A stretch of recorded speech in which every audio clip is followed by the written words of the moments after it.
উঠ থেকে নিচে নেমে গেছে, তোমাকে এই মুহূর্তে বাঁচানোর কেউ নাই। আমার বান্দা এই বিপদে যখন আমাকে ডাক মারবে, আমি আল্লাহ যদি ঘুমায় যায়, আমি আমার বান্দার ডাকে কেমনে সাড়া দেব? আল্লাহু আকবার বলেন না। আমার বান্দা আমাকে ডাক দিতে দেরি হয়, আমি আল্লাহ আমার বান্দার ডাকে সাড়া দিতে দেরি করি না। আল্লাহু আকবার। আমার মুসলমান ভাইরা, বাবারা, পর্দার আড়ালের মা বোনেরা, আমার আল্লাহ এটাই বলেন, ইন্নাল্লাযীনা ক্বালু রাব্বুনাল্লাহ, যারা সদা সর্বদাই আমি আল্লাহর নাম স্মরণ করবে, আমি আল্লাহকে বিশ্বাস রাখবে, আমি আল্লাহর উপর আস্থা রাখবে, আমি আল্লাহর নাম স্মরণ করবে, তাদের কোনো ভয় নাই, তাদের কোনো টেনশন নাই। সুবহানাল্লাহ বলেন। মুমিনের কি টেনশন আছে? কথা বলেন। মুমিনের টেনশন নাই।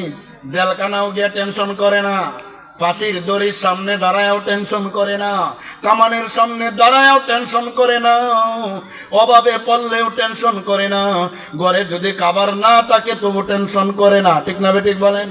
কারণ বানাইছেন যে লালন পালন করবেন, বলেন না, বানাইছেন যে লালন পালন করবেন, সে বানাইছে, সে আমাকে না খাওয়ায় রাখবে না আমাকে খাওয়ায় রাখবে, এটা তার ব্যাপার। ঠিক না বেঠিক বলেন? মুমিন কখনো নৈরাশ হতে পারে না। আমার মুসলমান ভাইয়েরা মনে রাখবেন, আপনি যদি মুমিন হয়ে থাকেন, আপনি যদি কাটি মুসলমান হয়ে থাকেন, আল্লাহ কোরআনে নিজে বলছেন, তুমি যে কাটি মুমিন, তুমি যে কাটি মুসলমান, পরীক্ষার মাধ্যমে কাটি মুমিন হওয়া লাগবে, পরীক্ষার মাধ্যমে কাটি মুসলমান হওয়া লাগবে।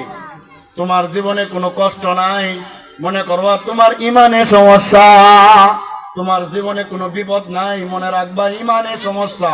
তোমার কোনোদিন জ্বর হয় না, তোমার কোনোদিন জ্বর হয় না, তোমার কোনোদিন অসুস্থ হয় না, মনে রাখবা বেজাল আছে।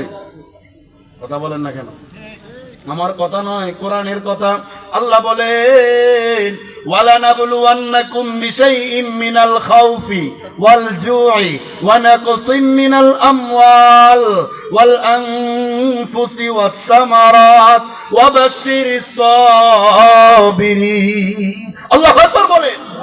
আল্লাহ বলেন, বান্দা তুমি যে প্রকৃত মুমিন হইবা এটা পরীক্ষার মাধ্যমে। কারণ আমি আল্লাহ তো মুনাফিকের জন্য জান্নাত বানাইছি না, আমি আল্লাহ তো মুমিনের জন্য জান্নাত বানাইছি। ঠিক না বেঠিক বলেন? জান্নাত কার জন্যে? বাবা বলেন কার জন্যে? আল্লাহ কোরআনে বলেন, ইন্নাল্লাযীনা আমানু ওয়া আমিলুস সালিহাত কানাত লাহুম জান্নাতুল ফিরদাউসি নুজুলা। আল্লাহ মুমিনের জন্য জান্নাত বানায় রাখছে। সুবহানাল্লাহ।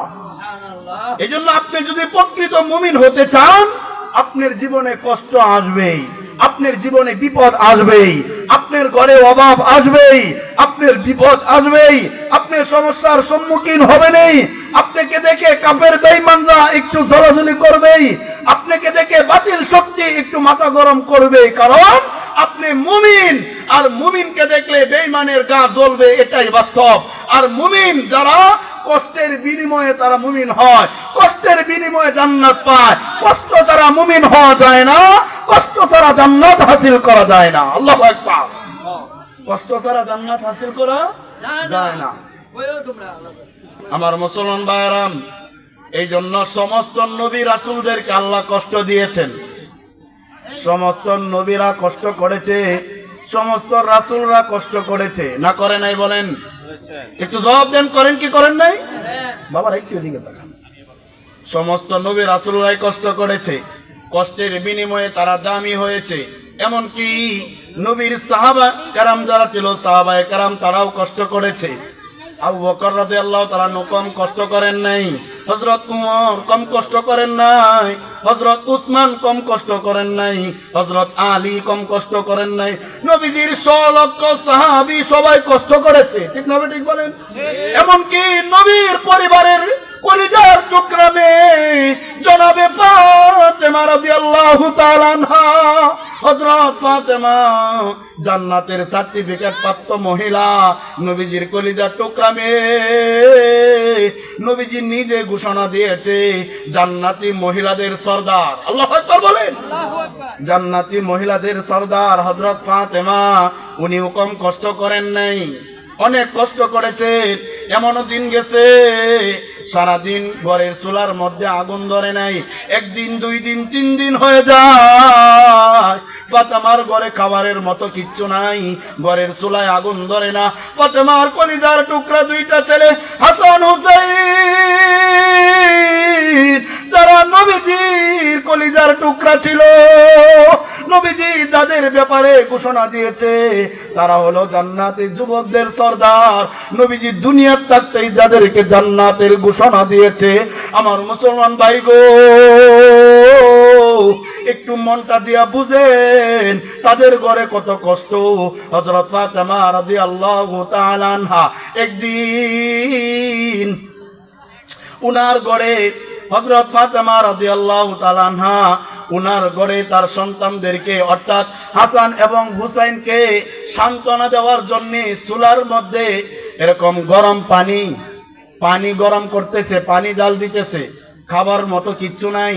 ছোট 2টা বাচ্চা বলে, বাবা চুলার মধ্যে খাবার বসায় দিছি, একটু ধৈর্য ধরো, কিছুক্ষণ পরে খাবারের ব্যবস্থা হয়ে যাবে। অথচ পাতিলের মধ্যে খাবার নাই, কি বলেন? পানি। বলেন কি? খাবারের ব্যবস্থা নাই, পাতিলের মধ্যে পানি। নবী করিম সাল্লাল্লাহু আলাইহি ওয়াসাল্লাম দয়ার নবী একদিন ঘটনাক্রমে হযরত ফাতেমা রাদিয়াল্লাহু তাআলা আনহার বাড়ির সামনে দেয়া যাইতেছে, কলিজার টুকরা মেয়ের বাড়ির সামনে দেয়া বাবা যায়, এক নজর বাবা মেয়েকে দেখতে চায়। এটা আমরাও করি, আপনারাও করেন, ঠিক না বেঠিক বলেন? মেয়েকে বিবাহ দিছেন, মেয়েকে যে এলাকায় বিয়া দিছেন, এই এলাকায় যদি যান, মেয়েকে না দেখে কেউ আসে না, নাতি নাত করে মুখ না দেখে কেউ আসে না। আপনার আমার নবীও একদিন ফাতেমার ঘরের সামনে দেয়া যায়। নবীজি ভাবে, এই এলাকায় যখন আসছি আমার মেয়েটাকে এক নজর দেখে যাই। মন দিয়া শুনেন, আহা, চোখের পানি আসবে রে বাবা, কত কষ্ট করেছেন রহমাতুল লিল আলামিন আপনার আমার নবী। ফাতেমার ঘরের সামনে ফাতেমাকে ডাক দেয়, মা মা, আমি তোমার বাবা আসছি, দরজাটা খুলো, আমি তোমাকে এক নজর দেখে যাই। ঘরের মধ্যে নবীজির কথার আওয়াজ ঢুকছে, কিন্তু ফাতেমা দরজা খুলে না। ফাতেমা দরজা খুলে না। নবীজি দ্বিতীয়বার ফাতেমাকে সালাম দেয়, সালাম দেয়া বলে, মারে আমি নবী আসছি, তোমার বাবা আসছি, দরজাটা খুলো, তোমাকে এক নজর দেখি। আমার কলিজার টুকরা 2টা নাতির এক নজর দেখা যায়। 2বার ডাক দেন, ফাতেমা দরজা খুলে না। নবীজি 3বার ডাক দেয়, 3বারের মাথাও যখন ফাতেমা দরজা খুলে না, নবীজি তখন কয়, মারে আমার উপর কি রাগ করছনি?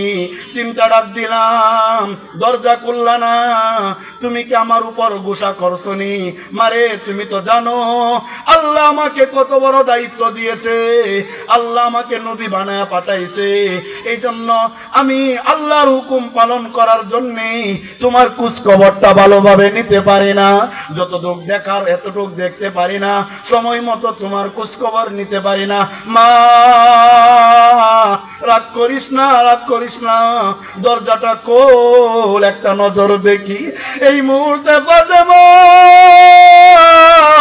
নিজেকে আর কন্ট্রোল করতে পারে না। ফাতেমা ঘরের ভিতর থেকে ডাক